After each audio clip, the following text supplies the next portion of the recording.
Welcome to the Unstuck Church podcast, where each week we're exploring what it means to be an unstuck church. According to recent research, 1 out of every 5 U.S. adults is experiencing a mental illness. Many churches, though, either from feeling unqualified or just unsure, never address the topic within their congregation. On this week's bonus episode, Tony sits down with Pastor Rick Atchley of the Hills Church in Fort Worth, Texas, for a conversation on how their church addressed this important topic of mental health. If you're brand new to the Unstuck Church podcast, stop before you listen and go to theunstuckgroup.com/podcast to subscribe to get the episode show notes in your email. When you do, you're going to get resources to support each week's episode, as well as resources from all of our past episodes. Again, that's theunstuckgroup.com/podcast to subscribe. Now, here's Tony's conversation with Pastor Rick Atchley. Well, Rick, we really appreciate you joining us for today's conversation. I know a lot about you at the Hills Church. Great church. We've had an opportunity to work together over these last several years. But for those that may not know you, can you share a little bit about who you are and your ministry? Thank you, Tony. My name is Rick Atchley. I have been the teaching minister and senior pastor of this church, the Hills Church in the Fort Worth, Texas area, for 34 years. I'm not a founding pastor. Our church is, I think, 66 years old. But for 98% of the church, I would say I'm the only pastor they have ever known. And so that is our reality. We are a multi-site church. We currently have 3 campuses and hope next year to launch a 4th. And we are your basic, solid, evangelical, Bible-preaching, Christ-exalting church that your podcast reaches so many of. Well, it's been fun to work with the Hills, primarily around your multi-site strategy, which you referenced, and we've worked with you around discipleship and in some other areas. But actually, you and your team have been an encouragement to me too, because it's an example of when a leader, a pastor, pursues the heart of Jesus and then carries out the mission that he's been called to. There's going to be fruit on the other side of that. And your ministry is definitely evidence of that. But the reason why I reached out is the last time I was at the Hills Church, you were ready to start a new series, and the series was called Let's Talk About Mental Health. So before we get into some of the specifics of that series, what prompted you to focus on mental health for this teaching series? Well, it was a journey, Tony. So last summer during a study break, I began to be burdened for what I would call the soul health of my church. It just seemed like since COVID especially, people are anxious, people are fearful, people are angry. I was convicted by 3 John in verse 2, where he prays for his friend. I pray that you are healthy and that all is well with you, even as it is well with your soul. And I thought, how many of my members would want their pastor to pray that prayer over them? I hope everything else in your life is as healthy as your soul is. And my thought was, most people would not want me to pray. I hope my kids, I hope my marriage, I hope my job, I hope my health is as healthy as my soul right now. So I began to do some study and prepare a series in January on soul care.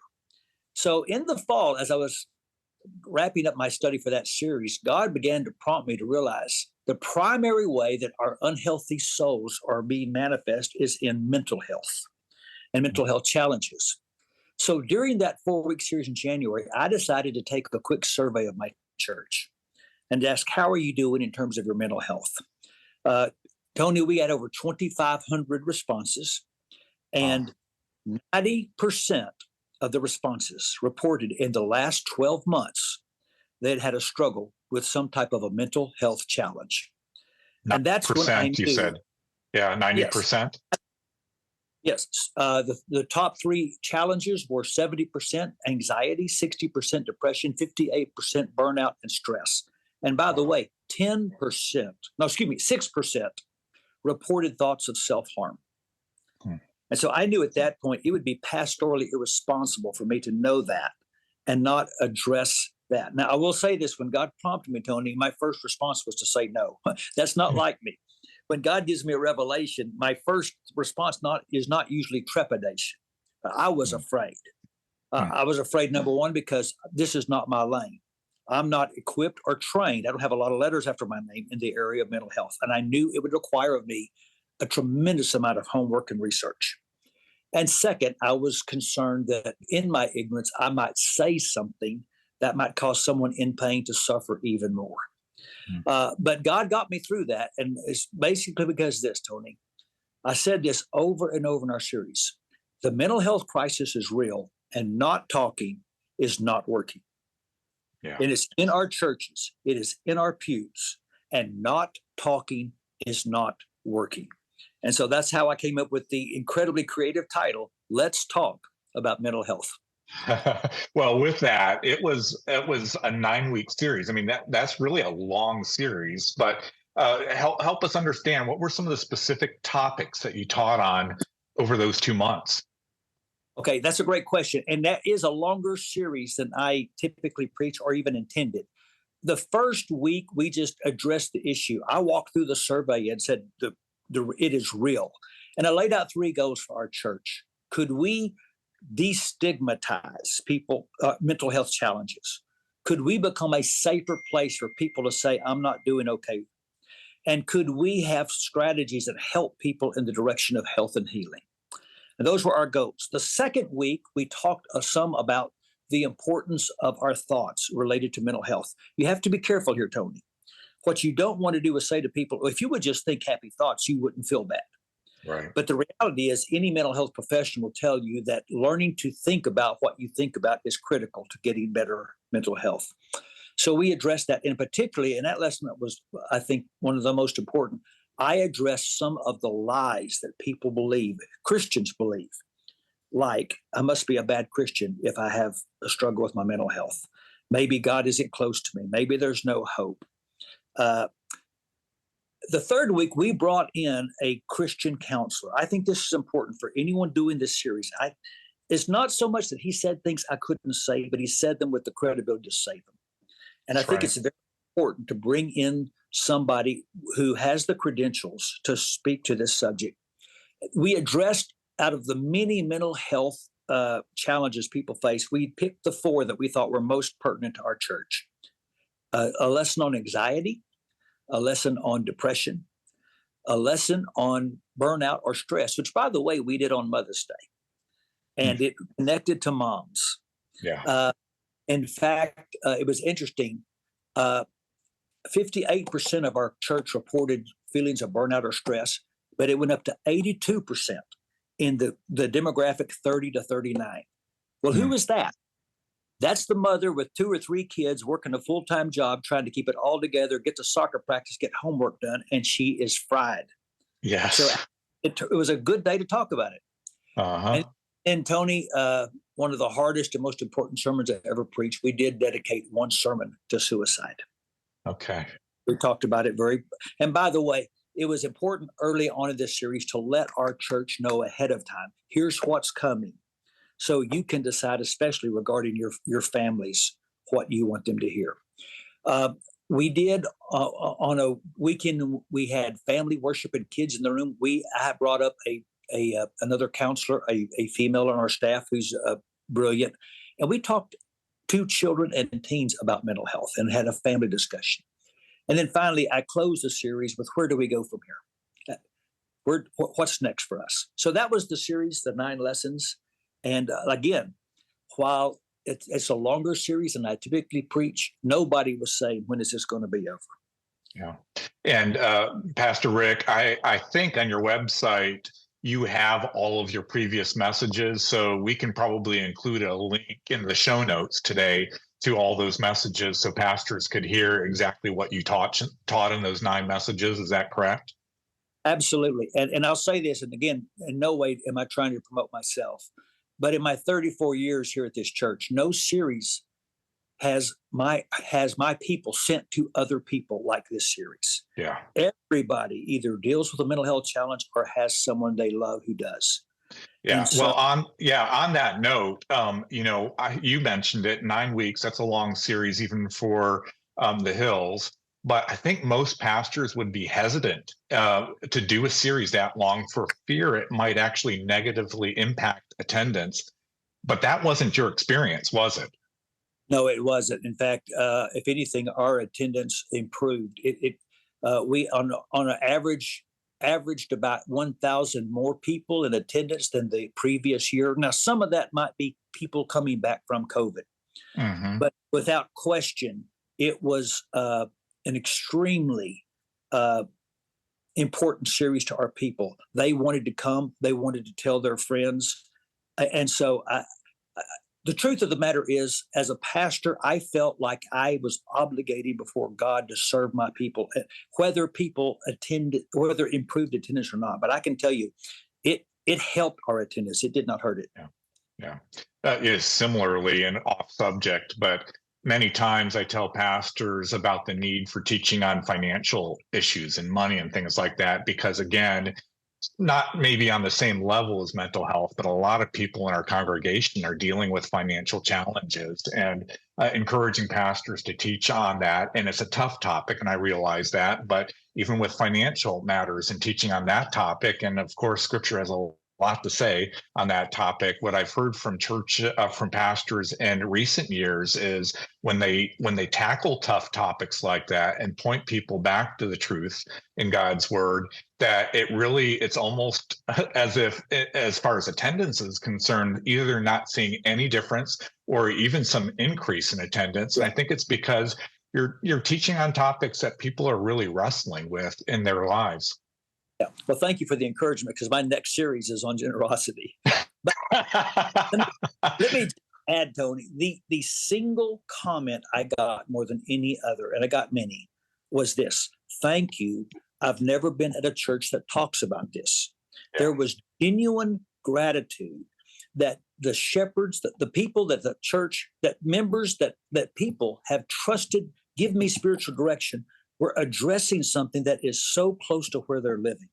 And so I want to tell you, to all pastors, I think you're going to be surprised at the amount of appreciation and even affection you'll receive if you want to address the mental health challenges our people are dealing with. All right. So, Rick, I'm assuming that you had to imagine a teaching series like this would generate a lot of need for help from within your congregation. So, how did your team prepare before the series started to respond to people who needed more help? Yeah, and that's a great question, and it is such an important question. First, let me just say, in my own preparation, Tony, I had to do a lot of reading. I had to do a lot of reading from Christian and non-Christian sources just to educate myself more on mental health and different diagnoses and different treatment plans, and frankly, just to have a more intelligent conversation. I fortunate that I have a number of Christian counselors that I could talk to, and I went. And then the other thing I did, Tony, I went to some people at my church who I know deal with mental health challenges, depression, anxiety, bipolar disorder, and I asked, "Tell me what it's like to be you." And it took an enormous amount of work on my part. Having said that, I went to my team. We put together a team and said, how can we put together the kind of resources our people are going to need if we tackle this? And so one of the things we did first, as I mentioned, we took a survey.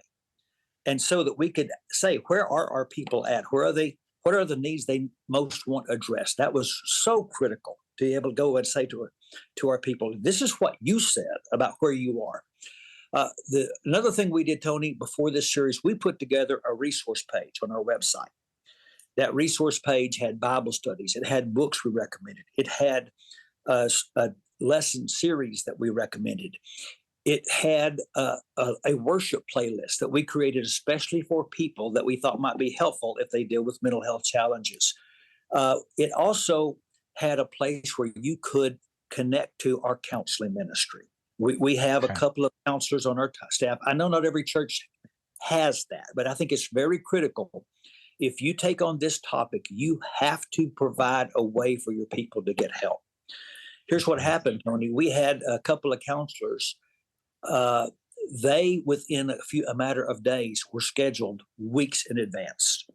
They had to cut their first initial meeting times down from 1 hour to 30 minutes to handle the need.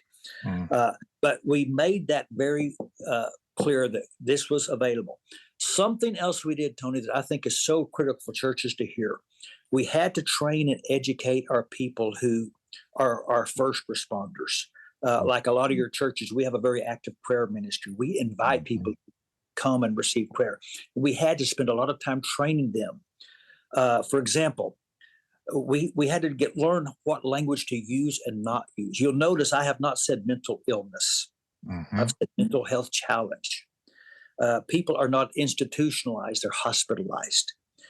We do not say people committed suicide, we say death by suicide.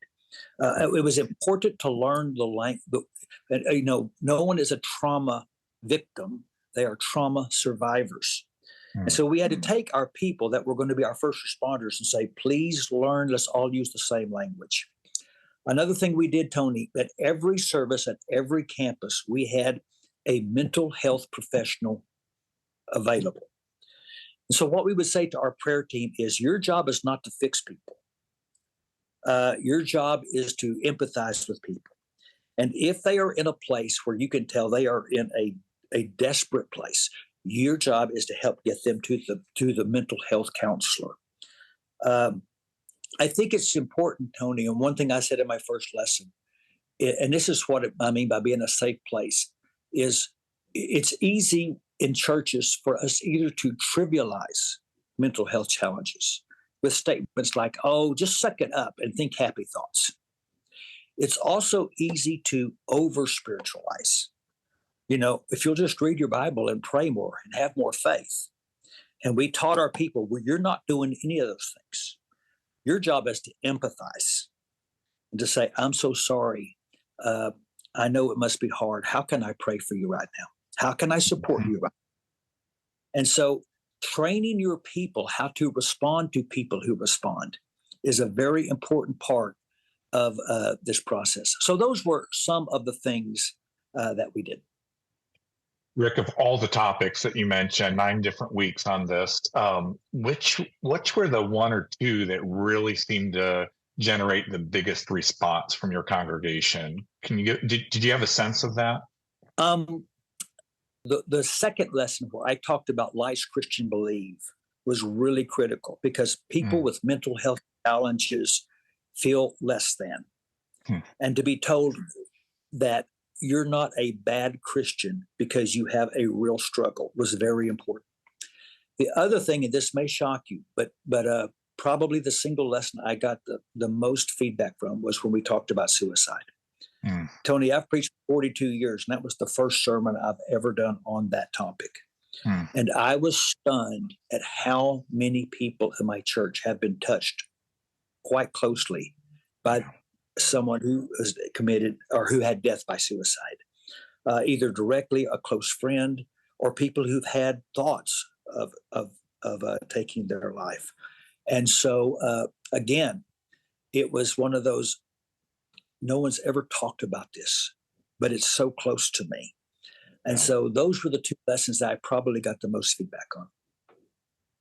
So I don't know if you have perspective on this or not, but and mainly because I know this teaching is still fresh for you and your church, but do you have any sense of how this series changed your church as a result of this series? I think what I would say, my sense is, Tony, is we've become a more empathetic church. There's an interesting story in the Gospels where a man with a withered hand comes to the synagogue, and Jesus says, stick out your hand. Why did Jesus say that? Jesus didn't need to see his hand to heal him. And here's my theory. He had lived most of his life with his hand inside his cloak. He had learned how to do his faith life, hiding his weakness. You can't hide blindness. You can't hide lameness. You can hide a hand. Every week, people are coming to our churches, and they're hiding where they're weak. And we say, Jesus, if you will heal me, I'll show everybody my hand. And maybe Jesus is saying, no, show everybody your hand, and you'll find healing. So I think the single greatest benefit that's come from our church is we're becoming more empathetic and more willing to say, it's okay not to say I'm okay today. In fact, I said, it is no longer fine to tell people you're fine if that's not the truth. Boy, can you imagine how transformative it would be if the church was known for empathy? Wouldn't that be Yeah. significant? So I asked you about your church, but how would you say this teaching series has changed your perspective as a pastor, Rick? Well, I'm still, in some ways, I'm still processing what that has meant. I know that it has raised awareness for me that there are many people in my church who have experienced deep trauma, great pain, and they've never processed it. They've never known how to, or they've never felt safe to do so. And I think this series has helped them trust their pastor and their leaders. Maybe this is a safe place. So I think it has certainly increased my empathy, and like I said, it's caused me, Tony, I think, to really lean more into my responsibility to equip my church to take on the yoke of Jesus. And here's what I mean by that. I am absolutely persuaded that we have normalized a way of doing life that is toxic to our souls. Our rush, our hurry, our addiction to screens. We are doing life in a way that is toxic to our souls. And so part of my responsibility is to call that out and to equip my people with the disciplines necessary to live a life more in line with the way Jesus lived. John Mark Comer says it well. We can't have the life of Jesus if we don't want the lifestyle of Jesus. Solitude, rest, Sabbath, synagogue. These things are important. Tony, just getting people to sleep. We've gone from 100 years ago, 9 hours of sleep a night to 6.8, and it's affecting our mental health. God did not create Absolutely. so I think part of it's affected me in the sense of I need to be more diligent in calling out the ways that people are living that are toxic to their soul. All right. Well, as we wrap up, I can tell that you are passionate about this topic, and it's because you love Jesus and you love your congregation so much. But what encouragement would you give to other pastors who might be considering teaching on topics like mental health in the future? Well, number one, I would say, like me, overcome your fear. Trust that if God has prompted you, God is going to equip you and bless you, and I sometimes perhaps underestimate the permission my flock gives me to speak to the things and the places in their life that hurt the most. And so I would encourage you to overcome that fear and address it. I believe God will bless it. I would also encourage you, if you go into this water, make sure you have a team and a plan ready so that if people do come, that you're not promising something that you can't deliver. And Tony, well, just one last thing. The church can offer many things that people can get other places: medicines, therapies, community. But there's one thing only the church can offer, and that's the gospel. The gospel is good news, Tony. It's good news. Blesses people. And when Jesus healed that demoniac, it says they found him dressed and in his right mind. And I think, our ultimate hope, Tony, when Jesus returns, someday we're all going to be in our right mind. How good is that going to be? But don't ever underestimate the power of the good news. We just can't teach it and preach it and proclaim it enough. And it is good news for those with all kinds of challenges, including those with mental health challenges.